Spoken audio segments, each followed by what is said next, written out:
Welcome back to another episode on the Rooted and Rested podcast. I'm Natanya and I'm so excited today to be welcoming Emily to the show. She is a interior designer based in Israel. She and I have worked together professionally, but also we are very good friends. And she is one of the only designers that I know who shares a lot of my philosophy when it comes to the impact home can have on wellness. And because I'm a somatic trauma-informed coach and an interior designer, it's a rare thing for me to come across somebody who is just so on the same page as me. So today's conversation is going to look at spaces, about home, the importance of safety at home, the impact that can have on your nervous system and on your wellness, and also the impact of trauma and war. We're going to dive a little bit into Emily's world, which is in Israel, in the Middle East. And I hope you enjoy this conversation. And all of her information will be in the show notes below. So if you're local, you want an interior designer, please feel free to reach out to her, give her a follow on Instagram, and enjoy today's episode. So, hi, Emily. Thank you for joining me. Happy to be here. Welcome. So Emily is designer, one of my idols. And I'd love to hear more about, let's just jump in and say, what is your design philosophy? Okay, it's a big question. So I think my design philosophy is coming in with my work with my clients. I'll just say this way, like my goal for working with my clients is always to upgrade their life. And the way that I can do that is through working in their home. And I'm not there for a status upgrade or that type of surface upgrade that I think that sometimes people associate interior design with like a luxury upgrade. Mm.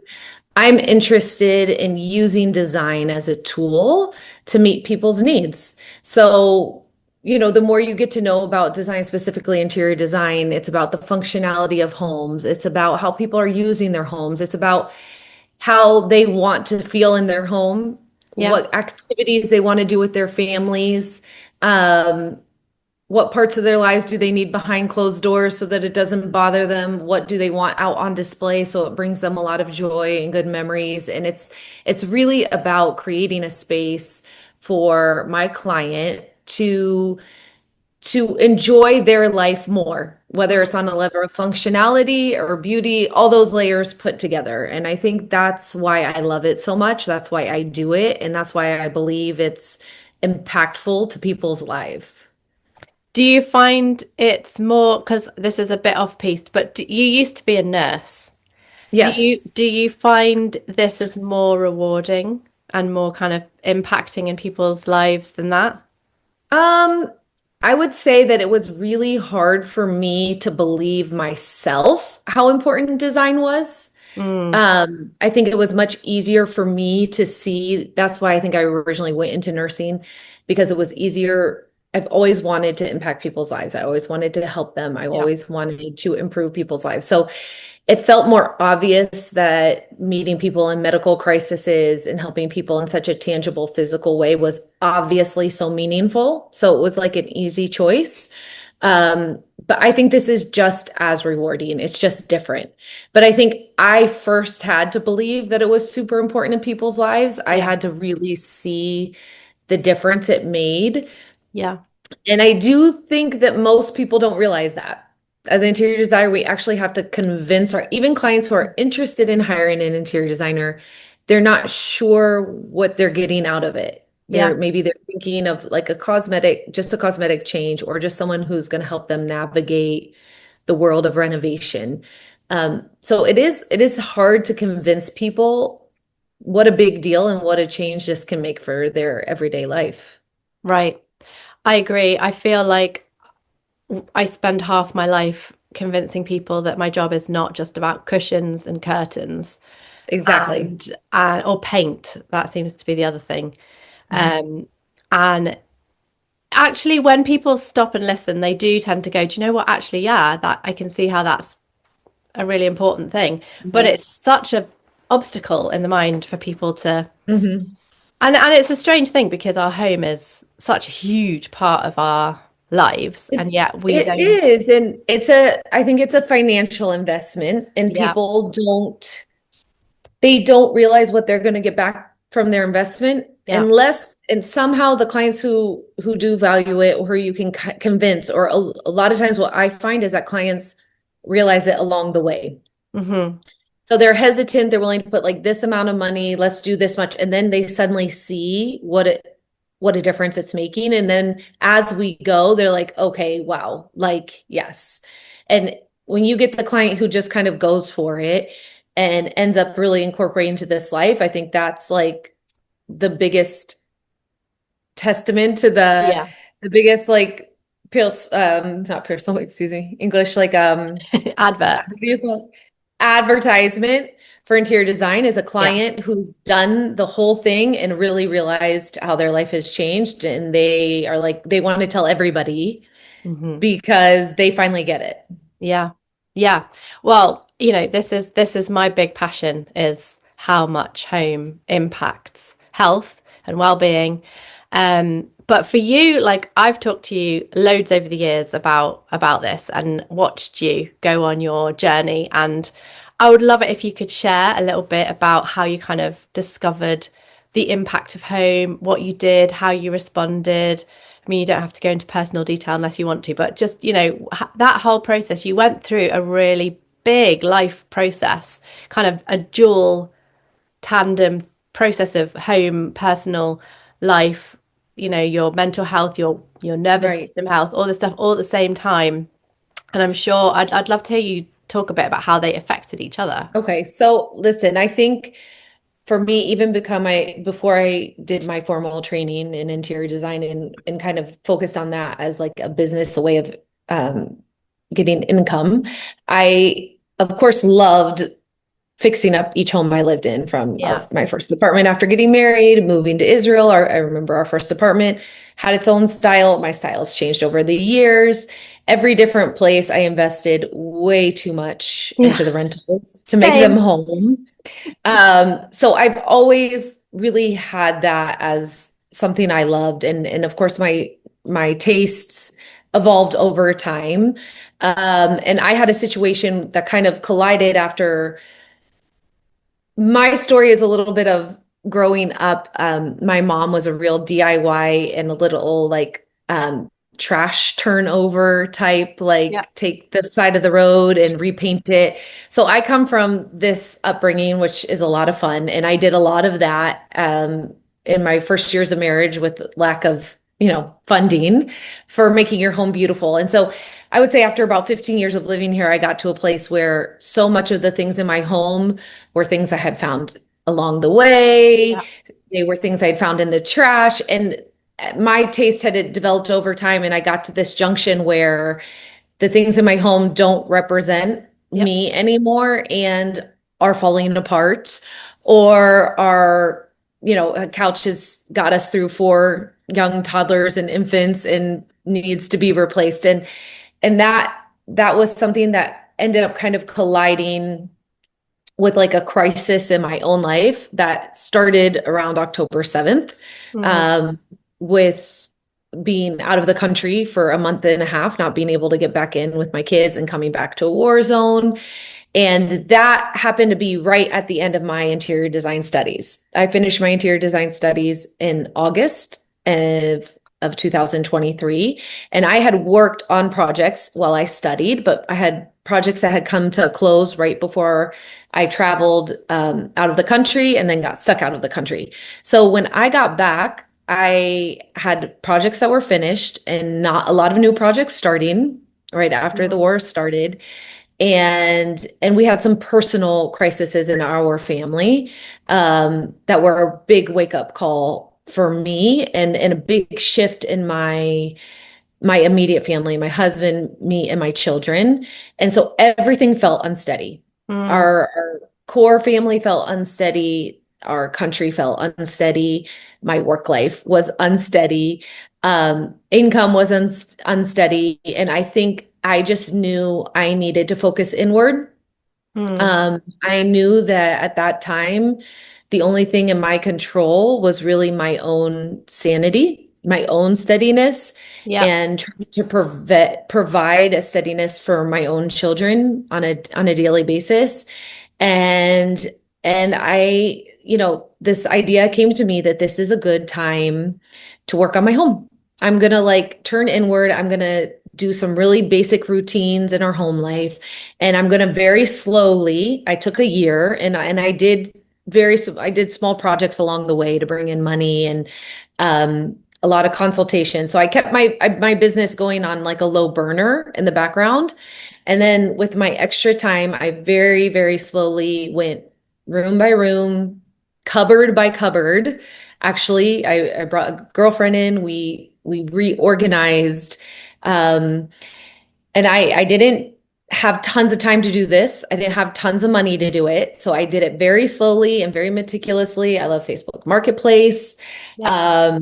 I very slowly put together mood boards for myself. I was like my own client in a way, and Mm. I had to make adjustments when what I got didn't work, and searched and searched for the vibe and the look I wanted for my home in creative ways. I did some DIYs, made my own coffee tables, and it was really like a therapeutic experience for me. And I Mm. think part of it was tending to my home felt like tending to my soul in Yeah. a way. It was a way of honoring where I had come to in my tastes. Like I no longer wanted to live in a home that didn't represent me, and that was just really pieces of trash, which I don't mind living with pieces of trash if they look good. But like at that point, the things that I owned didn't represent who I'd become in my taste and my style. So it was kind of honoring who I'd become. I wanted Mm. my home to reflect me and my taste, but I also wanted it to feel a certain way. I wanted it to feel clean. I wanted it to feel calm, relaxing. Um, you know, I felt so overwhelmed all the time during Yeah. that period of my life. And I didn't want to approach it in like this crazy controlling way. I didn't want it to be something else I was managing. I wanted it to be something that came to be, that unfolded.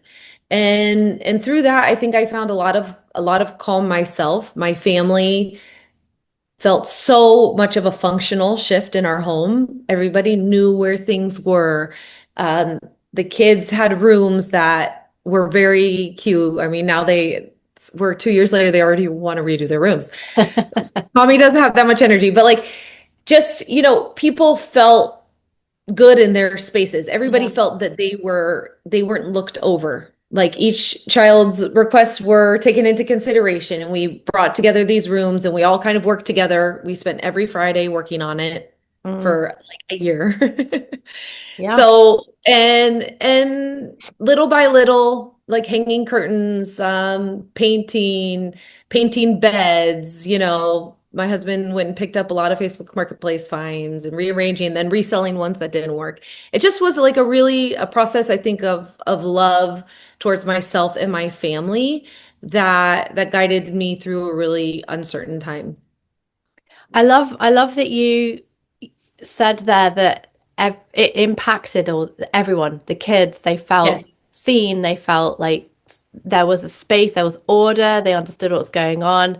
And I think we very rarely understand just how impacting those little things can be in daily life, yes, particularly for kids. I mean, kids are just bombarded with so much, way more than we were, junk all day. And right. and to be able to come home to a place that is steady, like you said, and ordered, and it's predictable and it's safe, is so, so important. And I think we're really good at doing things for the kids as well. Like we can always justify anything for the kids, but we don't do it for ourselves. We don't do it for ourselves. So I And love that I you, think too, it's like, of course, my house still gets completely chaotic. of Of course, course. it's still their rooms are a complete mess, right? Sometimes.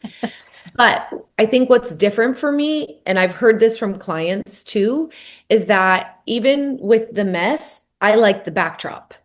And that's all makes all the difference. Before I didn't, not hated, but I was so unhappy with the backdrop and Yeah. then the mess and everything felt undone and nothing went together. And it was like things didn't match and I was just making do with stuff that I had, which was fine up, up until the point I could deal with it.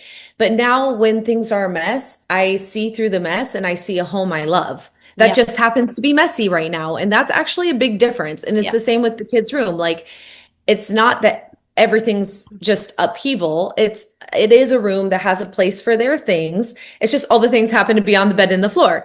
But it can go back. It can go Yeah. back and it can become this peaceful, we can reset. Yeah. And and the effort for me was so worth it, even Mhm. if I'm making some, like I sadly switched out some shelving that I loved for a piece of art that I was gifted, a gorgeous piece of art I was gifted, and it was the only place I could find it in my home. Homes always evolve. Yeah.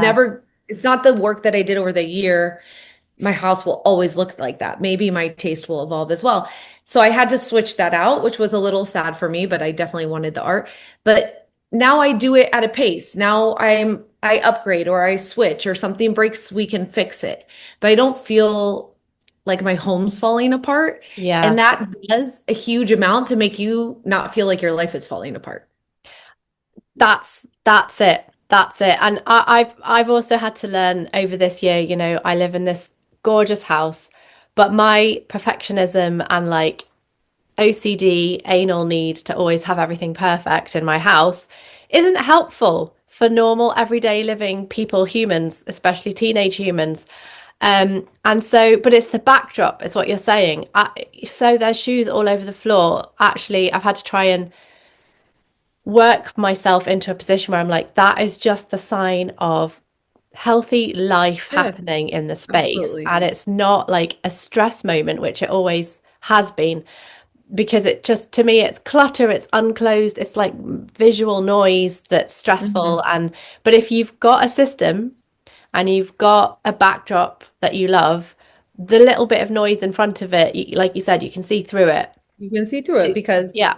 you know what you have. And listen, I think you and I particular are people who obviously love home, Yeah. right? We've made it into our career. Yeah. And I do think there are people who value things differently. I think there are Sure. people who naturally, maybe their house isn't as important. Maybe the visual clutter is not actually a big deal for them like it is for you.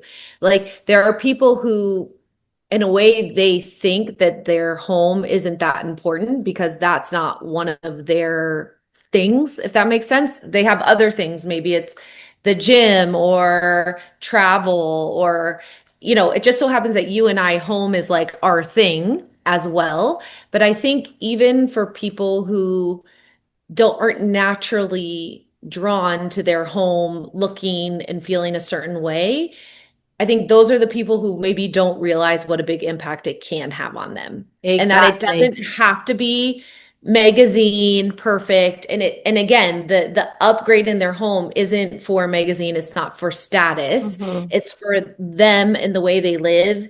And maybe they don't even can't even envision. Like I was gifted with vision in these areas. That's why I'm good at what I do. Some people can't even actually envision that their home could look a certain way. So they Yeah. don't even have that expectation until if they would just let me come in and do it, they Yeah. would be shocked how Yeah. much they enjoy their life. They don't realize what a difference it makes in life till it's already there. People cannot anticipate what it Yeah. would feel like to live in a different type of home. I completely agree. I was about to jump in and disagree with you completely and say exactly what you've just said.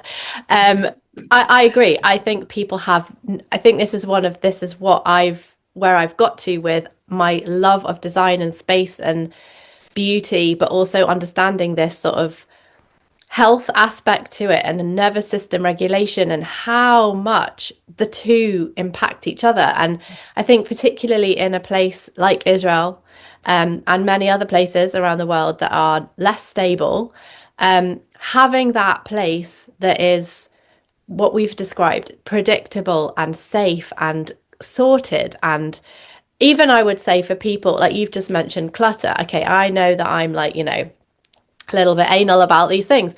But I would say that research would show it will be impacted. Even if you think I'm not bothered by clutter, it Right, will be impacting on your mental health, on your calm, on your ability to actually unwind at the end of the day because your brain is seeing unfinished business. It's even if it doesn't, you think you don't care and you think it doesn't bother you, it will right, be on some level.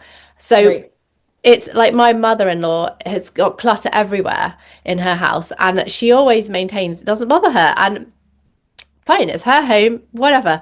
But I have this niggling thought in the back of my mind that she's never experienced life without it. right, So she right, doesn't actually know what it would feel like to have all of that gone. right. I think that some of us actually avoid home Yeah, because of it.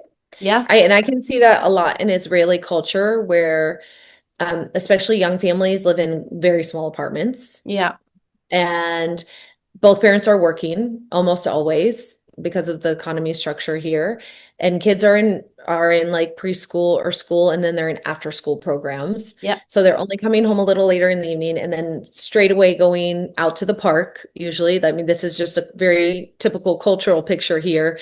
And people actually aren't in their home a lot. And yeah, and I wonder a lot of the times if it's because they have very small spaces. They have a lot of little kids with a lot of toys. It's a rental sometimes, so people don't want to necessarily invest. yeah, They probably have hand-me-down furniture at the beginning of their married life, things like this. And so being able to find that organization and that calm and actually having your home represent you in any way yeah, doesn't feel tangible. So they just kind of use their house as a home base and live outside the house. And I think and I don't think that there's nothing wrong with it, right? Like this is a way, to cope with the circumstances at hand, yeah, but I think it shouldn't be the end goal. I think, and that's the reason why you have like an interior designer is to bring someone in to change that situation if you don't yeah, want to continue living in that way. And I think once, especially in these small apartments in Israel, like the clever design built-in yeah, solutions are just gold because once some of those things can be behind some really clever cabinetry or whatever, people might be shocked how much they want to be home, how much yeah, they would enjoy just hanging out with their children in their own home. And I think maybe one of the reasons why they're not home much is because of that. yeah, yeah. I agree. I think particularly for kids, these environments, they're sensitive to them, even if they don't verbalize it or have the words to describe how they're feeling. I think home should be a safe place. It should be the sanctuary. It should be, and it has huge impact on how safe you feel. If, and like you're saying, you've got all these kids, and I've definitely seen this where they are not home. And actually, that's quite an unsettling destabilizing thing to just basically get up, have breakfast, and not be back there until you're getting into bed. Right, Um, right. Especially for little kids, it's quite a destabilizing thing. You've got no base Mhm. that feels like a safe place. Right. So And of course, I the safe place can look different. Like, yeah, I'm not saying that a home needs to be modern. I'm not saying that things need to be in boxes with little sticky labels everywhere. I think it's more about the client's what is cozy to them. yeah, Even between you and I, like I do have one shelf of display things, and that's it in my home, but you have a lot more out on display, more cushions, more cozy, where I like a very clean aesthetic. But it's really about the client and what styles they're drawn yeah, to, even if it's more of Eastern vibes with like low seating on the floor. It isn't so much about how many things are out or what it looks like. It's about it representing that family and it being yeah, done in a way that brings peace and groundedness. exactly. And that isn't makeshift because people, when they feel like their life is makeshift, it leaves you in I think an energetic state of makeshift. Yeah, And and you can accomplish that groundedness in so many different styles, level of clutter or not clutter, or cozy, not cozy. Um, all of that can be done. It just needs to be done well. Yeah. And I think, that's why you have professionals in the area because it isn't obvious how to do it for everybody. Yeah. I think one of the biggest things that I think is an obstacle for people is this understanding of we experience life physically before mentally, but we approach everything mentally. Hmm. So when you sit down with a client and they're going, well, I think this and I think that and I think the other, it's actually disconnected from what they might really need because Mhm. we experience physical is first and our body responds physically before our brain catches up. So Mhm. trying to translate that, how does a person's body feels when they go in their house, in their home? And if it Mhm. is stress and anxiety and this, then you have to figure out why, because then Right. only then you can actually fix how they'll feel in the home. So Right. this is, and then you add in like trauma, which there is everywhere.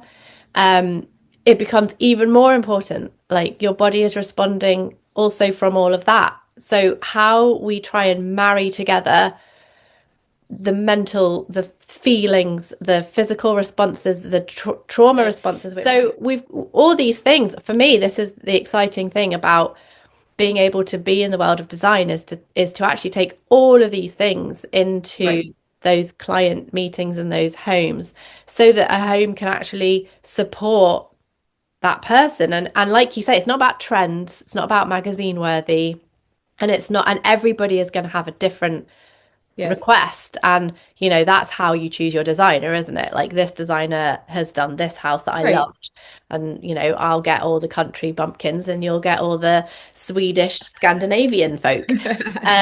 So that's how they choose their designer, but at the Right. end of the Right. day there's something in the designs they've seen from us that make them feel something. They've Exactly. responded to it. um, Exactly. and it's our job to try and help them navigate why. Right. What made you respond to that photograph or that kitchen or that living Right. room? So we can do that for them. So my question to you is, I remember you saying to me once that the process you did in your home over that year was a reflection of what you were doing on the Yeah. inside. How do you get your clients to go on that same? I mean, obviously, it's a very much shorter process, hopefully. Right. How do you take them on that journey? You mean literally with like interior design or more on a Well, emotional? it's both, isn't Yeah. it? Because it is Yeah. so emotional for people to have their home redone. We're so It attached to our is. spaces. So I'll tell you how I do it specifically. I know a lot of different interior designers work differently. Um, but how I design is through concept design. And why I do that, and it's just concept design is exactly what it sounds like. It's coming up with a concept as like an umbrella for the whole design process. I do it for many reasons. And when I say concept, it can be that we're giving this design a name. Like this is going to be your um Scandinavian villa retreat. Yeah. Or we're doing it via a mood board of several images that they like. But a strong concept is important for me working with clients because it actually gives them exactly what you said, that emotional experience that they're aiming for. Yeah. They're not looking at it as, okay, kitchen door, then kitchen hinge, Yeah. then flooring, then a new toilet. What I want them to understand is what they're aiming for first. We're looking for this. And I am telling you by doing A, B, C, D, new toilet, hinges, kitchen door, we're getting over here.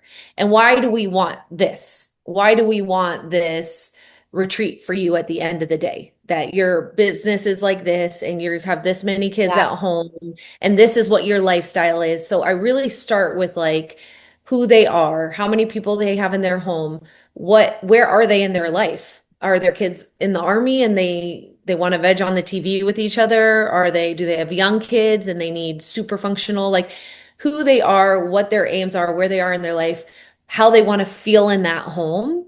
And that's where I actually start. Yeah. And by doing that, it actually gives people something to hang on to through the ups and downs of the details that don't feel like there's an end.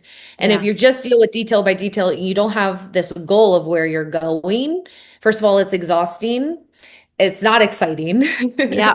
And it almost isn't.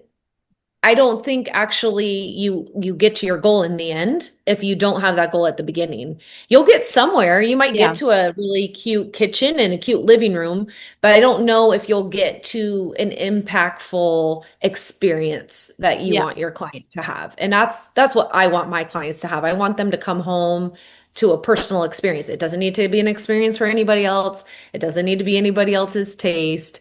But I can give an example from a client I just finished that our kids are kind of more army age and they are downsizing. So it was a challenge, a very small apartment. And we talked and talked, and I just kind of got this like idea in my head that we need this to almost feel like one of those very high-end Airbnbs or like a hotel suite.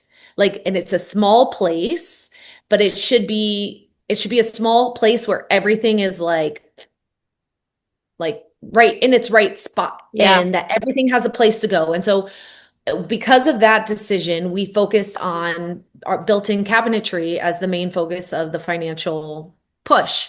And Yeah. we did custom cabinetry in every like nook, and it all tied together so that you looked like you were coming into like a kind of a vacation home or like a suite at a nice hotel. It wasn't super fancy. These are very casual people. They didn't need sparkly anything, but we used like they actually are even a little on the more countryside or more nature. So we used natural materials. Um, but what it did was I remember the day after the final install, they called and said, "We feel like we're coming home to like a vacation home." And I was like, boom, that was accomplished, like mission accomplished. Like Yeah. I figured out what they needed and what they needed out of this space specifically, and that guided our entire design process. Yeah. Oh, I function the same way. I think the client the risk is getting lost in all the unimportant details of, what grout color are we going to use and Hmm. the Hmm. size of the tile and all of this. If they don't have that initial concept to hang Right. on to, like you say, I think I mean it's everything. And I think I think my final question would be off the back of that, how do you feel this war, the season of war that we've just had, how do you think that will Had, impact having. we're still having, how do you feel it will impact or has impacted um, design and the process that people go through? Because home has almost become even more important because people have been so stuck in them and interacted with the spaces in such a different way. Um, just what's your kind of thoughts I on think that? it's a double-edged sword. I think people are more at home. It always gets them thinking about what they want to fix up at home, what's not working for them. These things bring out, in a way, the negatives of the home, Yeah, which actually is fine because that's what gets people to realize there needs to be a change. yeah, Um, on the other side of the sword, I feel like is that people are very overwhelmed and it hmm, feels overwhelming to make big changes at the moment. yeah, So I think it's one of those things where it brings up what's not working in your home, how people are on top of each other, but people are also quite exhausted and overwhelmed. So I do think it can be hard to know even where to start to make those changes. And when yeah, you're in survival mode, um, it is hard to deal with those things. And in my case, because of my profession and my work life forced me into a time of a little less work. I had, enough to manage, but I wasn't on overload. I had that space to kind of say, okay, with this crack of space, I'm going to do this, which is yeah, important to me. And not everybody gets that crack of space in these yeah, war times. Sometimes their work life ramps up because of the war or so I don't I think I think what it does is it brings up what's not working for people. yeah, And then I think the people who are able to have that kind of space, like, okay, you know what, we have this little amount of space that we can just chip away at this or address it or outsource. Let's bring in an interior designer because Yeah. we don't have the time, we don't have the energy, but it does need to be done. Then it can really bring into attention how important our homes and community really are. Yeah. And I think even as an offering as an interior designer, I see it as, and I'm guessing you'll agree, nervous system, all this stuff, what's going on in our life, survival mode, the war, our marriages, our kids. It's kind of like an onion, and you have to deal with all the layers, but you can't deal with all of them at the same time. Yeah. And I think that's where we meet our clients who are ready to deal with the home layer. Yeah. And I do think it's super instrumental in people's healing and finding peace in their home, but not everybody's ready to deal with it at the same time. And someone might be active in therapy and dealing with like emotional issues, or might be active in like working out family relationships with in-laws or big, like Yeah. there's so many different things that we are dealing with, issues with their children's mental health, and that's taking front and center at their life. And then there might become a day where they're like, okay, our home is not working for us and it's actually holding us back. It's holding me back personally. It's holding our home, our family back functionally. Yeah. And this is the moment where we want to deal with this. And just like someone who's going through therapy, I would say it's so recommended. You're going to be so grateful for what you come out on the other end with. I feel the same with when you're ready to deal with your home, you will never regret it. It Yeah. will make an impact on you. It will make an impact on your emotional health. It will make an impact on your how your family functions, how you feel, and you will never regret adding that as like a layer of improving your life. Oh, I 100% agree.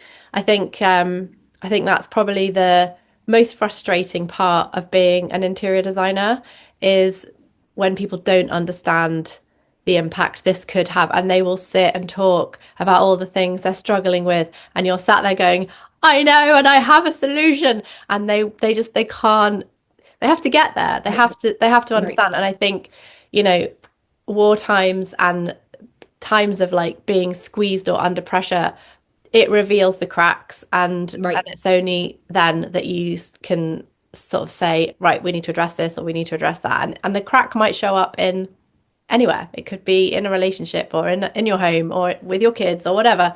So it is all about, you know, pacing yourself and dealing with one thing at a time. But it is I do love that sort of feeling of within the design community, these are all people that understand that layer Yeah. and how we might not all like the same style or taste or design solutions, but everybody understands the necessity of Right. home being a place that works functionally at a very basic level, just functionally, it has to work. But I And think, you I know, we all think to have, you, sorry. no, go ahead. I was gonna say, I think that you and I actually have had a very similar experience in the last, I guess it's 3 years, 3 years that with all the, we've had very different life challenges, Yeah. but with each one of our life challenges and complete instability, you're moving countries, Yeah. resettling.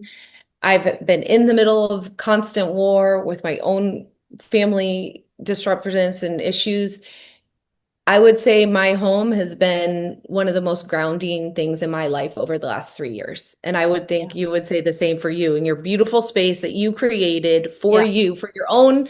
And we can let ourselves like play and imagine. It's for me, it's for Yeah. my kids, it's for my family. It's not for anybody else. So I get to put my preferences here. I get to choose the colors I want. I get to use this. It's not about what everybody else is doing. That's the beauty of it. It's really a gift for me and my family, and having that gift through, I'm just like looking around as I'm speaking, through so much like unknown and uncertainty over the last 3 years has been such a gift to me personally, and I want that for my clients. Yeah. What a great place to end. Yes, we want that for our clients. Yes. Thank you so much, Emily, for joining me. I hope you enjoyed hearing that conversation as much as we enjoyed having it. Thank you so much to Emily for joining me and for talking to me about all these things, things that for both of us are so close to our heart and our passion. Like I said at the beginning of the episode, please drop down to the show notes, give her a follow on Instagram, check out her website if you are looking for interior services, or just want to have a little nosy around some of her gallery. And I look forward to seeing you and connecting with you in the next episode. But for today, thank you so much and have a great rest of your day.